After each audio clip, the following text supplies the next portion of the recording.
Gears of War 2 launches worldwide on November 7th. We've never made a worldwide launch like this. We're scared but so excited. We're at the point where we're not just making movie or game launches, we're making true entertainment launches. There's guys waiting in line in Seoul and in the West Coast and the East Coast, all getting their copy of Gears of War at the same time, part of a community.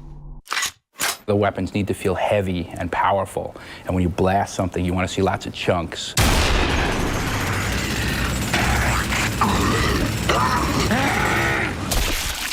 The way that the player interacts in Gears of War is by shooting the world. That's essentially his virtual hand. And what he does is he essentially reaches out and touches the environment. He's touching his enemies to eventually defeat them by unloading bullets into them. The gun is the only thing keeping you alive in the game, and so you're constantly sort of looking for the next good weapon, the next weapon you can find, the next piece of ammo, and it's sort of that search. Sort of gives you that bond of that this is what I need to survive.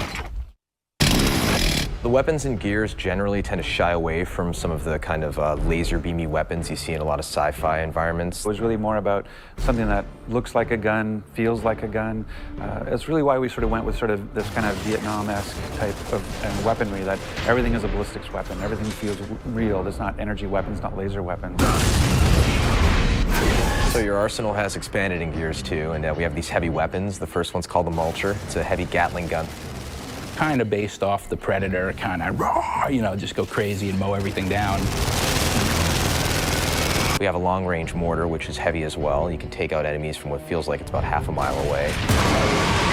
Again, you have to plant it and you have to crank it to get to whatever trajectory you're going to shoot. We have the Scorcher, which is our take on a flamethrower. If you reload the gun perfectly, the shot goes further and it burns your enemies to a crisp, and there's much screaming and rejoicing when that happens. And then we have a really cool weapon called the Gorgon, and this is kind of a semi-automatic pistol. And this works well because you can take your enemy hostage and then grab this pistol and essentially take them out in a very quick and dirty fashion. We've added a new grenade, which is the poison gas grenade, what we call the ink grenade. The poison grenade is this crazy little, I don't know, grub or something, and it's filled with this poison gas, and they have it in a little cage on the end of the chain, and they'll fling it out, and it'll hit the ground, explode, and it'll emit all this crazy ink or poison gas. My favorite weapon in the game has to be the torque bow. I just love the whole, the fact that it sticks and they have a moment of pause to know that they're about to die, and then they pop, I just love. And what's great in Gears 2 is we actually added dialogue for that pause, that we actually have the event of, and something explosive is stuck into you, and you get, so people have that half second to go, uh-oh, and then blow up. In adding more into the Gears franchise, we wanted to basically continue the idea of the executions that were in the first one. When you play multiplayer of Gears, it's not just about playing it, it's also about watching it. If you die in Gears, you're forced to watch for a little while. That's a very powerful thing when you know other people are looking at you. And if you knock your enemy down, he's trying to crawl away, and you have an option to do all sorts of cool, nasty, hideous things to him, you're going to do it, and you're going to get a good reaction from the crowd. Yeah, I kind of like the beatdown, like when you turn the guy over and you can punch him out. I think that's really cool visually. And I love the sniper skull crush. You know, he just takes that sniper rifle, swings it over his head, and you can just flatten dudes, which is great. And I still like the curb stomp. I mean, but now we turn the guy over and you can crush his head from the front. One of the ways we were trying to incentivize gamers in the first Gears to use some of the chainsaws moves and some of the executions was to put them in God mode, essentially. Starting Gears 2, nobody was a fan of that idea. They didn't want players to be protected at all when they were doing an execution. So actively, when you're playing the game and somebody is in front of you and you want to show off for your friends and do a cool execution, you're making a choice that this is going to take 2.5 seconds to pull off, and you better make sure that the area is clear before you show off.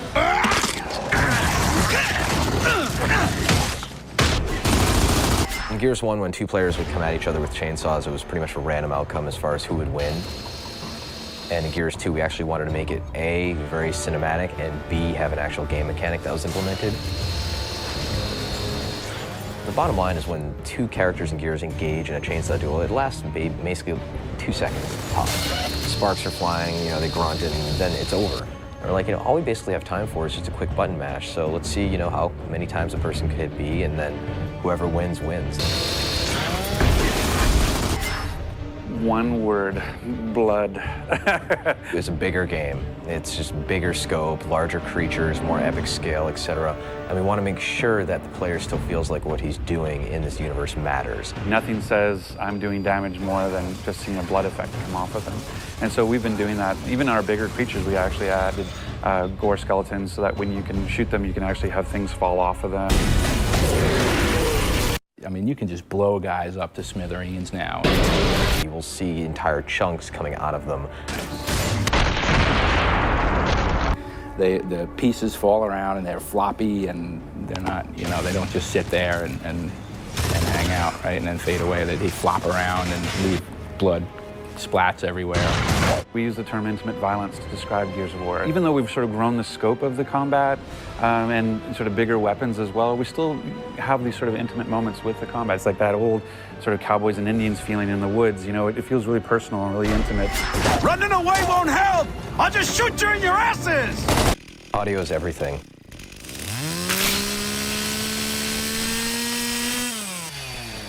The sound of Gears 2 is crunchy. In one word, I'd say meaty. I talked to Mike Larson, who's the audio director on the project. I'm like, Mike, it's gotta be crunchier. He's like, what does that even mean? I'm like, it just needs to have that crunch. See, we're close. He likes crunchy, I like meaty. I think being meaty and crunchy is really the same idea of really pushing the sounds, you know, to their ultimate potential. It's like the world. It's heavy. It's grounded. It's substantial. You can't have thick characters, big monsters, you know, heavy environments, grounded environments, and have tinny, light sounds. They have to carry their own weight as well. It needs to hit, it needs to have punch, and it needs to just deliver and solidify what the entire experience is. For Gears of War 2, we ended up re-recording almost all of the audio. I think about 85% of the audio is new. We recorded all new weapons, all new ambience, all new voiceover, and all new music. You know, the Lancer sound effect is new, it's punchier. The Hammerburst has an all-new sound. Yeah, even the bullet impacts have been punched up. In keeping the world of Gears very grounded and heavy, we wanted to make sure that the weapons were very tangible and bullet-based. All of the source material is real guns, real explosives. You don't have to start dealing with that whole, like, kind of Mars ray gun, you know, woo, woo, woo, woo, woo, woo type audio. And that's one of the reasons Gears feels so good. It feels so real and tangible. A lot of the fun of a weapon is purely down to how it sounds. It's about that feedback mechanism, about the rumble in the controller, but that sound is what really sells it to you. It's a funny thing about, like, Gatling guns is if you ask a person what their Gatling gun sound is, each person has a different one. So mine is like, but other people are like, and it's just a fun exercise to try with your friends sometime. It's great at parties, really. Well, the Gatling gun is one of those stories where Cliff really had a lot to do with it. There's certain sounds in the game where he really wants it a certain way. Mike Larson and I basically just went back and forth 5 or 6 times on the mulcher to try and get the perfect audio. It was never good enough. It was always like, no, you know, it sounds too much like a drum, or it sounds too much like a cart in the spoke of a bike wheel. It's a heavy gun. It needs to feel powerful. At the same time, you still need to hear all the bullet sounds kind of cycling in there. I put together like 6 brand new Gatling gun sounds, and I asked Cliff to come down to my office. So he sat behind me, and he's like, okay, get ready to shoot. And I hit play, and he actually started acting like he was shooting it. Okay, it's heavy, and it's... He's like, no, that's not cool. We went to the next one, and it's just going like this. By the 3rd or 4th one, he's like, yes, that's it. And so he actually was like imitating, you know, the usage of it, you know, to help him conceptualize, you know, its sound within its context before it was actually put in the game. And that's how we ended up defining the final sound of the Gatling gun. Baby, this train runs on time! I love the voiceover recording process. It's one of the things that I feel kind of privileged that, you know, as a producer, not a lot of producers get to do that. Oh yeah, fried grubs. The Locusts are actually voiced by, you know, normal, regular voice actors, and they do really great monster voices. But what's amazing to me is that they have almost complete control over their phlegm in their throat. In addition to the vocal tonality, there's... Like, it's really both disgusting and yet intriguing. Because the director can actually say, yeah, I just need a little bit more phlegm or a little less phlegm, and they can do this really strange, like they just bring it out of nowhere and do this amazing stuff that basically sounds really cool, like you don't even need processing, but when you're done, you pretty well want to throw up. Yeah! Yes, Gears is a brutal kind of, dark experience, but there's also a lot of heart that's there, and I think it comes through in the music. When you have a theme like Hope Runs Deep, you definitely are trying to incorporate that into the music and trying to have that sort of, it can't be depressing, it has to have its upbeat, patriotic moments, it's sort of, driving battle tracks and those sorts of things. So you definitely want to have that carry you through, that you feel like you're fighting the good fight and that you want the music to bring you along on that trip. Scoring for Gears is a lot different than scoring for a film. We were fans of Steve Jablonsky's work, from his work in Transformers as well as his work in Texas Chainsaw Massacre, and he's a very prolific A-list Hollywood musician. The score for Gears of War 2 is cinematic in respect of the instrumentation I chose to use. You can do effects with the orchestra where you can't tell, is that an orchestra or what is that? Depending on where the string players place their bows on the strings, or you can just have them, they don't like to do this because it ruins their instrument, but you can have them banging on their instruments, making cool noises. There's that whole factor when you get goosebumps that you can't force, you can't fake it. And once we had acquired some of the early tracks from Steve Jablonsky, I put it in my little memory card, I put it in my car, I was driving home one day, and wonderful afternoon, top down, game's looking great, feeling good, and the music started building to a crescendo. And I looked down at my arm and I actually caught myself getting goosebumps. And I swear to God, you can't fake that. You can't force that. When you have nothing to defend, all you can do is attack. Welcome to Delta. In Gears of War, you never fight alone. This was one of the driving design mantras that we had from the start. It's not just about Marcus Phoenix, it's also about Dominic Santiago, it's also about the other members of Delta Squad. So in Gears 2, you actually get to know the other guys a little bit better, experience a little bit more of a personal story arc, and experience the horrors of war with the men of Delta Squad. So Gears 2 starts 6 months after the first Gears ends. You set off the light mass bomb underground and you think you've won. You've beaten back the Locusts, but you start getting little bits of insurgent activity. Winter is coming on fast. It's starting to get a little bit chilly, and humanity is in serious trouble because the Locusts are back. And suddenly cities start sinking all over the place, and you figure they're coming back with a vengeance. Humanity is up at this location called Jacinto. It's their one last safe city. They're all coming for it, and this is your chance. And so we just do a full assault. We basically need to strike back against the Locusts and find where they live and take them out potentially once and for all. They're the true underdog in that they're not just fighting a war for land or for power or for money, they're fighting for survival. This is a fight against extinction.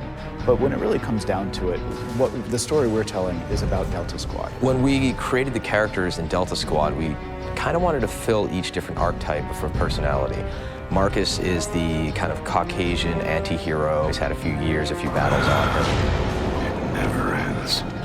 Dominic is the half Hispanic best friend who occasionally, cracks a joke. If Cole used to puke on a raven, he must be tagging the walls with Chute right now. Baird is the cynical, angry white man mechanic type who really, believes he should be in charge, but his attitude is ultimately limiting him from getting that job. As Dom and I will continue on foot. What? But they're gonna die otherwise. And then Cole is the charismatic African-American athlete who is a tremendously wonderful soldier, always eager to lend a hand and, has become a fan favorite. Come on, man, let's go. Marcus Phoenix is an enigma wrapped in a riddle. I'm not sure if the game made Marcus cool or Marcus made the game cool, but he's just a guy who's stuck in the situation and he wants out of it. And the best way to get him to be able to go back to his regular life, if there even is a regular life anymore, is to beat the Locust back. Hang in there, Rook. We'll be there soon. Let's go find Carmine. Marcus is a good leader because he just knows what he's doing. He gets to the point. It's one of those people who he's a decision maker. He doesn't waffle. He's a guy who chose his family over his duty back in the day when he went out to help his father, Adam Phoenix. Dom looks up to Marcus, right? Baird's not a leader. He gets busted. He constantly gets promoted and gets busted down to private every single time for doing something stupid. And then, Gus, love him to death, but he's not exactly the guy you want deciding where to go because it's always going to be into the middle of him. One of the new Gears you get to meet in Gears 2 is Ty Caliso, who's a longtime friend of Marcus's. Yeah, they actually fought together in the Pendulum Wars. Ty, good to see you. We wanted to bring in a new, good, tough soldier, but we didn't want another over-the-top Gus or another taciturn Marcus. And, you know, where do you go? Spiritual is what we thought. You know, someone who's fighting, it's something they believe in, and they believe sort of in, I won't say Bushido, but that art of the warrior and spirituality. Fate has thrown us together again, huh, Marcus? And it's just a kind of a different feel. We've really steered clear of religion in Gears. There's lots of statuary things that sort of imply a religion, but we've kind of avoided that. And so this is the first time we've maybe peeked a little bit in about what their beliefs are. Everything happens for a reason. Wait a minute. This doesn't mean we gotta fight in your army now, does it? I didn't say that.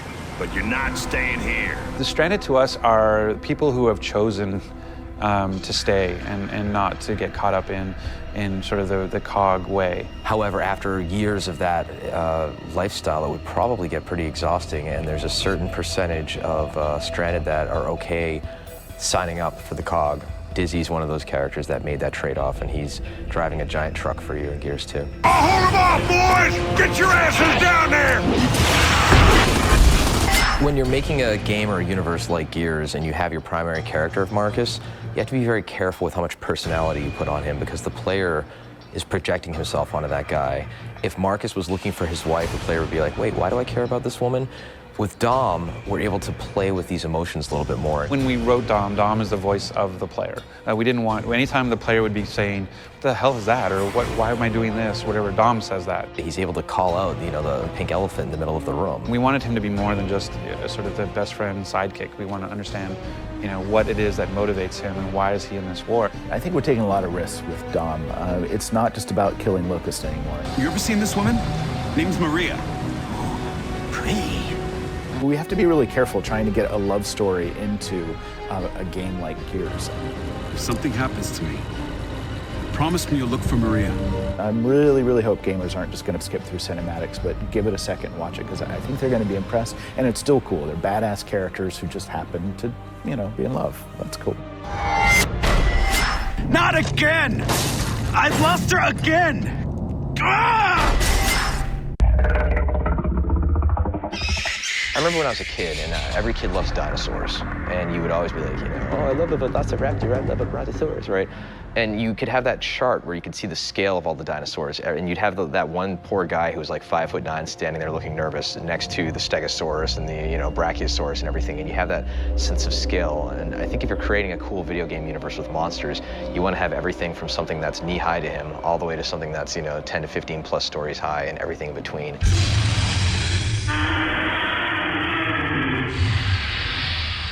The initial backstory for the Locusts was that they were these creatures that came in the night, ghost-like creatures, skeleton, and they would steal children.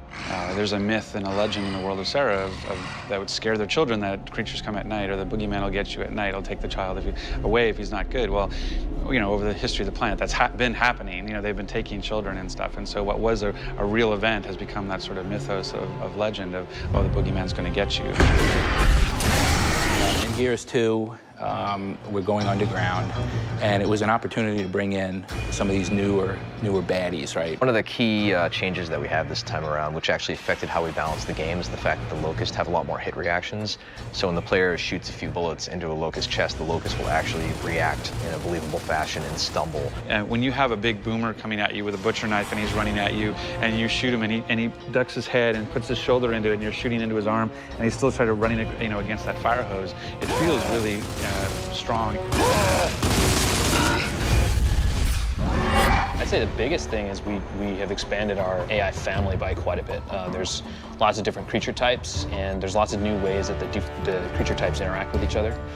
For example, there's a new guy called the Cantus. They have the ability to revive downed teammates on their side. So if you shoot down a Locust but don't finish him, he can bring him back to life from across the battlefield. If you're in a fight with one of these Cantus guys and you ignore him, you're just fighting the front guys. They're just going to keep coming back. And if you do enough damage to him, he'll actually spawn tickers to go after you and try to distract you while he does other things. I love the tickers. The tickers are my new favorite enemy. It's sort of like a moving, walking landmine. Tickers! Their whole purpose is kamikaze, so they just kind of scurry around and hide until they see you, and then they'll just charge you. And once they get close to you, they kind of like, you know, flex their muscles on their back and blow up this bomb that's on their back. So.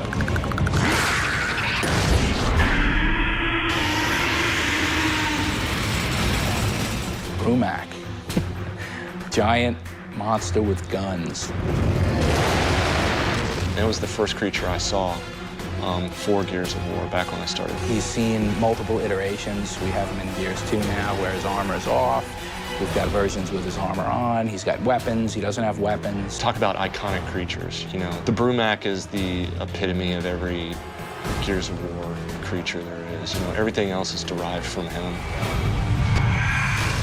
Blood mounts are really cool. One of the most difficult creatures that you'll encounter in the single-player game. He's crazy, like they kind of walk on their hands, and they've got these crazy weapon feet. That was a tough character to evolve because of the mechanics of it. We came up with this idea to kind of have it where he's walking on his arms, and his body kind of wraps up underneath, and it's his feet that are kind of sticking out in the front that kind of jab you. He's a really bulky, like, cool-looking character that the palace guards ride. And when he gets close to you, he's deadly. He's just, the melee attack is insane, and he just kicks at you with these sharp claws on his feet. And one of the cool things is you can shoot their helmet, and that'll get them all pissed off, and they'll actually rip their helmet off and then charge at you and stuff. So you can actually slow them down if you shoot them in the face, which what doesn't actually slow down if you shoot them in the face anyway. Palace guards are specific to the Locust Palace. He's essentially a Theron, but a crazy, mental, much more badass Theron. I think the one word that we do use most often, and probably daily, is badass. I think it's my art director, Chris Perna, it's his favorite word. Right. So he's got this crazy, shiny armor and stuff. He's highly visible, but he's highly deadly. Scourge is the new big bad, as we like to call them, in Gears 2, and he's the Locust higher-up, kind of high priest kind of character. The Locust ultimately control a lot of the denizens of the Hollow by using things like pheromones as well as certain verbal abilities, and the Kantas are the class of Locust that use this, and he's essentially the leader of that caste. And he's incredibly agile, and he wields a burst pistol as well as a double-ended chainsaw staff, which is very useful for doling out a lot of pain. Scourge is our ROM 2.0, although he's badder than ROM. I'd say Scourge probably lays awake at night thinking about ways to hack people apart and separate them and eviscerate them. Scourge would eat ROM for breakfast, basically, yeah. I think if you were to compare ROM to Scourge and use cars as an example, I think ROM would be the Humvee, whereas Scourge would be the Ducati bicycle. It's a steak versus foie gras. It's flip-flops versus boots. I can keep going.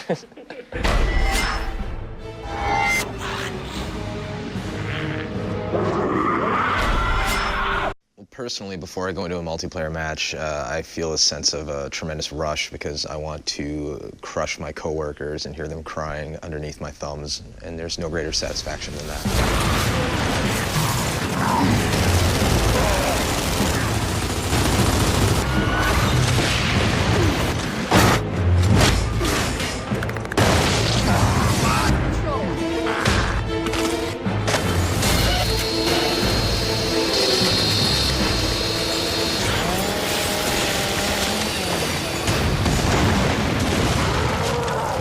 To go take Gears 1 multiplayer as a base and then improve on it, we had to look at a number of different things, and one of them was just sort of things like basic mobility. In Gears 1, when you went down but not out, you couldn't crawl, you couldn't get to safety, so if you stuck out and got shot, you were left out. And so that was a big one for us. One of the first changes we made was the ability to actually crawl and try to crawl to your friends to get revived or to back up and behind cover so you couldn't get shot anymore. I think the first Gears helped break that typical run and gun mentality that a lot of shooters have had for years, as well as having players jumping on each other's heads like a bunch of cracked out bunny rabbits. One of the big design goals for the changes that we did for Gears 2, particularly with multiplayer, was to realign how people were playing online to how we originally intended Gears 1 to be played.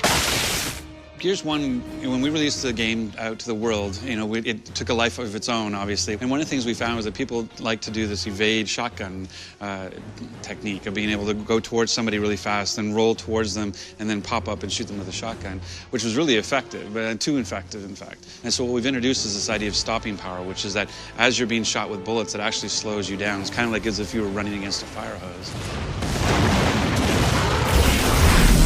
I think if you're ever playing a versus multiplayer game, a good aspect of that experience is psychological warfare. Usually my trash talk is just repeating my favorite lines from the game itself, whether it's Hoffman going, "Hey, boot!" or, Dom saying, "Sup, bitches!" I like to talk trash to random people. When I drive by people in my car, I call them douche nozzles. Cliff has this whole douche nozzle thing, which I don't even understand to begin with. My license plate says D-nozzle. No, it doesn't. Going in and playing a match, if, for example, in Wingman, and then jumping over to Guardian, and then playing 5-player co-op in Horde, or going back to the campaign, I really don't think people are ever going to get bored with the sheer amount of variety we have this time around. Well, whenever we make multiplayer game types for Gears, we always say, what is our own unique twist on this formula? And the whole submission/meat flag twist of taking a person hostage and bringing them to a predefined location is kind of our take on the capture the flag formula. But it was this idea of having a living flag that had a shotgun shooting both sides. So you had to run out, and first you had to down him, then you had to pick him up, and then you had to drag him back to your base or to a particular objective. Horde is a 5-player cooperative mode for Gears in which players deal with wave after wave of increasingly difficult locusts. It starts off kind of simple with some basic locusts, and before you know it, you see the biggest, nastiest bastards coming in bearing down on you. And it's a lot of fun to team up and try and get the highest score possible, put that on a leaderboard in Xbox Live and just play co-op with your buddies till the wee hours. Horde, in theory, has an ending. I'm not seeing it. As a designer, I found never underestimate the talent of the gamers out there who will be playing your game. Gamers out there are going to hit the highest wave on Insane at some point, and I want to see videos on the internet showing this off as soon as it happens. I'd have to say Guardian now is my favorite game mode. Guardian was it's a reimagining of assassination, this idea of having a leader and guards for him.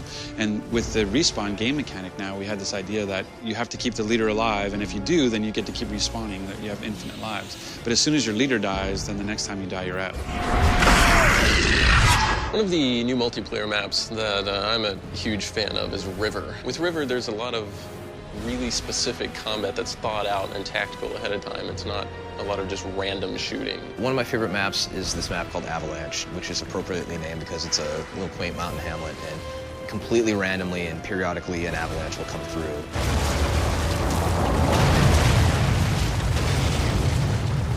And anybody who's in the path of the snow will get wiped out.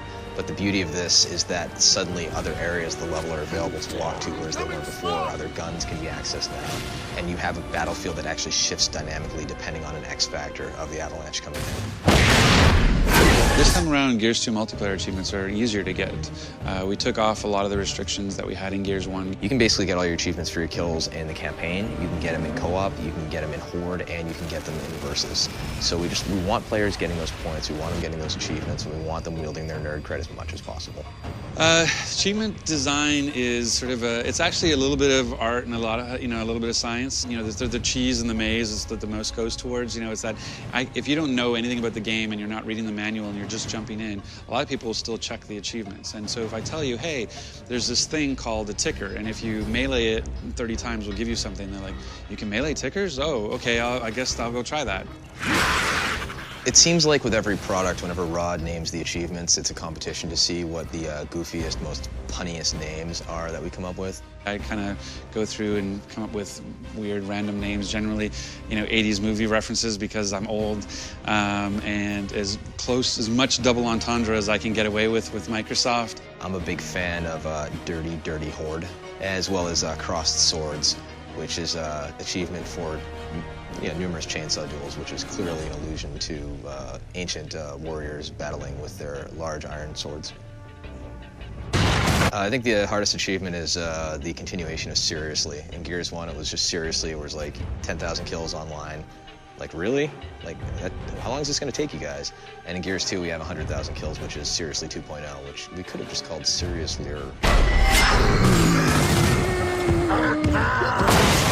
This is what we have put everything we have into.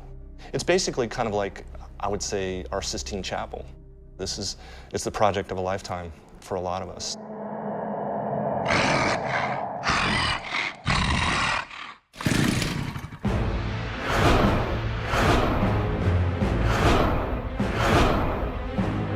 Video games are absolutely art. It's the new expression, I think, of our times, where it combines music, cinematography, 3D art, everything together into one piece. I think video games are absolutely art, and I think if a person were to say they're not, it would be an insult to every single hardworking person on this team who's bled their soul into the product.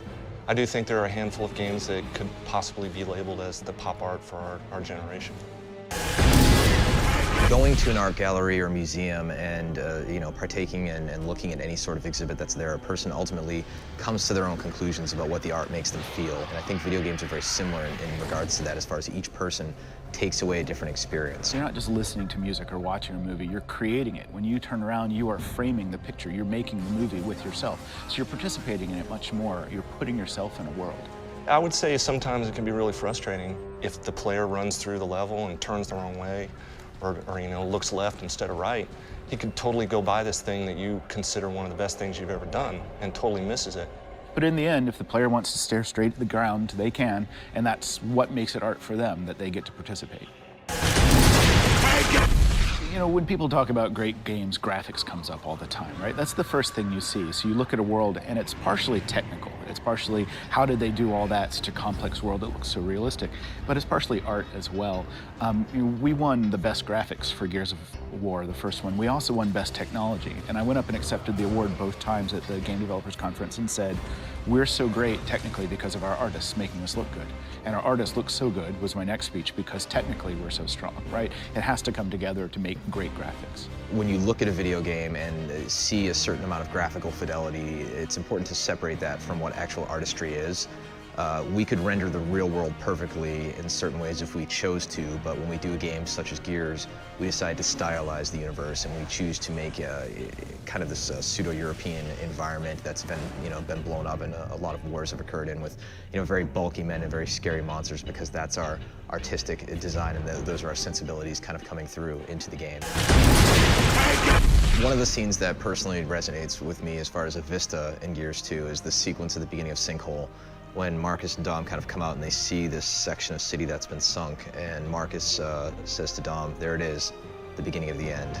Early on in Intervention, I think, when you step out, there's a kind of a cinematic. You go through Landdown, which is kind of a snowy area, and then you get to, you go underground, you hit the grind lift, and you get to go violently through the earth, and your grind lift lands.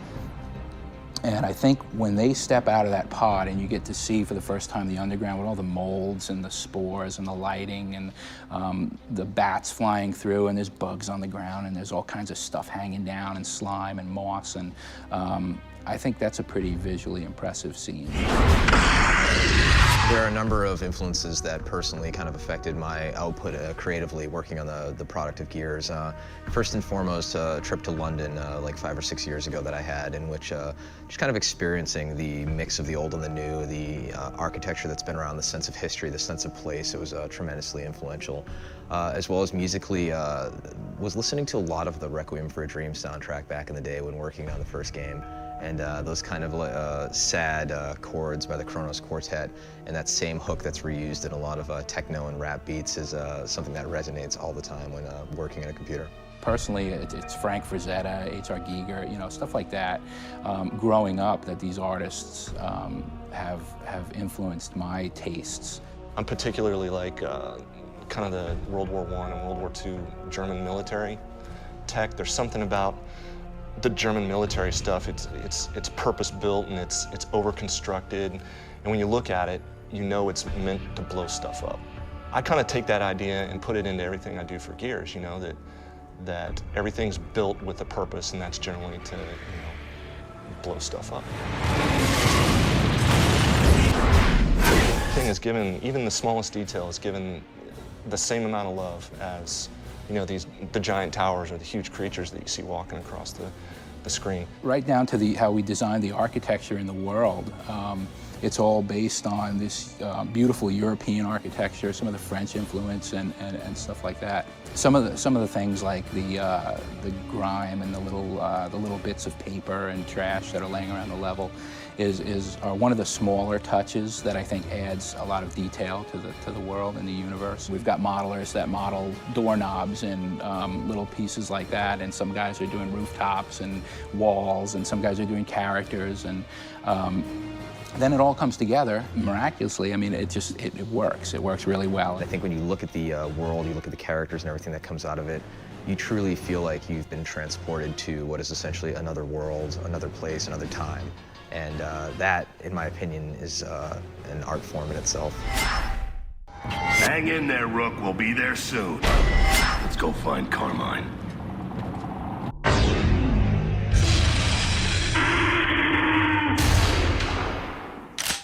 Gears is celebrated not only because of its solid core gameplay, but also because it's a very accessible and compelling universe. It's a familiar universe, but it's also very over-the-top and very fantastic. I think the biggest thing you've got to have is you've got to have the larger-than-life stars. You have to have intense action, tons of explosions, tons of gunfire and special effects. And then you have to sprinkle in a little bit of drama and, of course, romance for the ladies. If something happens to me, promise me you'll look for Maria. When you add in multiplayer components, when you add in being able to share this popcorn ride with a friend, I think that's what truly makes a blockbuster in this day and age. I think those features are necessary in a game. It's true that a lot of video games that have big success aren't necessarily the most artistic or well-delivered stories, but I'm really hoping that with Gears of War 2 we can be both, that we can be a game that millions of people play and enjoy, but that we tell an important story, a story of moral ambiguity, of character and growth. If you think of a movie like The Dark Knight, this is a highly accessible film, action flick, summer popcorn, that's got so much story and depth to it. We're working with those guys, the Legendary Pictures guys, on the Gears of War movie, and I would love to achieve that. You know it. Well, let's go chunk some bullets at them grubs. Oh, yeah! You can have a great video game property and you can have a movie being made out of it, but until you have a 12-inch action figure that talks when you press a button, that's the magic moment. Nice! The thing that makes a popcorn or an epic film great is the shared experience. And I think when you have video games that are building to these tremendous launches, you're continuing that trend as far as playing it with a buddy right next to you. You're waiting in the midnight launch queue in order to get your hands on, and you're doing it in a virtual form as far as posting on the internet and discussing your experiences with the game. It's like this wild roller coaster ride that's a combination, some kind of mutated baby, of all of your favorite sci-fi, action, horror, and monster movies. But for me, and I know for a lot of people, the biggest thing is the fun you can have with your friends. I love co-op and players being able to play a game, together. I think the difference of skill level between players often varies greatly. And I think co-op is a great way of kind of giving a casual gamer a leg up into a game, and by allowing one player to play the game on hardcore mode and the other one to play on insane, kind of bridges that girlfriend gap of, hey honey, what are we doing on Friday night? And it's like, well, we're gonna go kill some locusts. I went to Comic-Con this summer, which for me, I had never gone, and it was actually incredibly exciting to go and be there with 160,000 people at the San Diego Convention Center. Oh boy, it's Marcus Phoenix. Shut up, robot. I've been lucky to represent our game in a number of venues, and the ones that are hardest are game press. Because even if they love it, even if they're having a blast, they don't want anybody else to know they're having a blast, so they just sit there and nod. So it's gonna be even cooler and more badass. And I loved the first one. And they don't say a thing. It's so unsatisfying, right? But the hardcore fans that were packing that room, I mean, on every single thing we showed, they went completely insane, and I almost got misty-eyed. I love those guys, right? Because they've taken apart our game. They've got so much ownership for it. That's why we make it. 1,000 guys in New York. What's your favorite character? Oh, I love Gus. Here's Dom. I love Dom. Why do you love Dom? And they really are part of our franchise, and that's the reason to make it. I think we're officially at the point where so much of pop culture is driven by that passionate type of person who will spend the time to build a costume, or they'll build a replica, Lancer chainsaw. They'll, get a tattoo of the characters, and do whatever it takes to kind of represent and show how big of a fan they are. And I find that to be the most flattering thing about, the job that we were able to do here making games. Biggest thing for me as an artist and seeing hardcore fans out there is seeing all the Gears of War tattoos. That just blows my mind. That's a lifelong commitment. You're putting permanent ink on your body. Once you see that guy in the Locust costume, like mowing his lawn, or like in the supermarket, like, picking up like milk and looking at it and sniffing it and things like that, I think it'd make a great YouTube video. Well, I think with video game advertising growing up, you traditionally had, back of the box, 10 weapons, 10 enemies, 10 levels, right? And now we're actually selling the theme and the experience as far as a commercial like Mad World or the upcoming Last Day.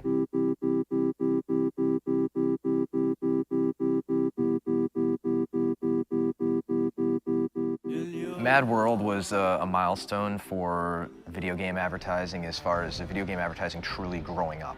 It was truly a moment where a game spoke not only to all of the hardcore gamers that everybody knew would pick up the game, but random people stopping me in my building and saying, hey, I saw that commercial with the piano music. That was really cool. I think I want to check out that game. And we're hoping to continue that trend with the new commercial for Gears 2, which takes those themes of loss and of kind of that resonating melancholy element with sad music and showing soldiers who are preparing for battle and blasting it out along the airwaves, and then hopefully players, experiencing those themes and enjoying the campaign. The creator of Princess Mononoke has this great quote, which is basically, if you want to grow your audience, you have to betray part of your current audience, because you have to change what you're doing to expand your audience. And that's scary for us, but we know that as we grow our game, as we change it, someone's going to get pissed off. You killed who? We always kill someone, right? But someone's going to be upset they'll have lost their main character. So it's really a balance of keeping our hardcore fans happy, but changing the games in ways to make it more accessible to new people. We cut all the blood, for example, from Gears of War 2. Because we just don't want to make a violent game. It scares people off. It's a Christmas game, really.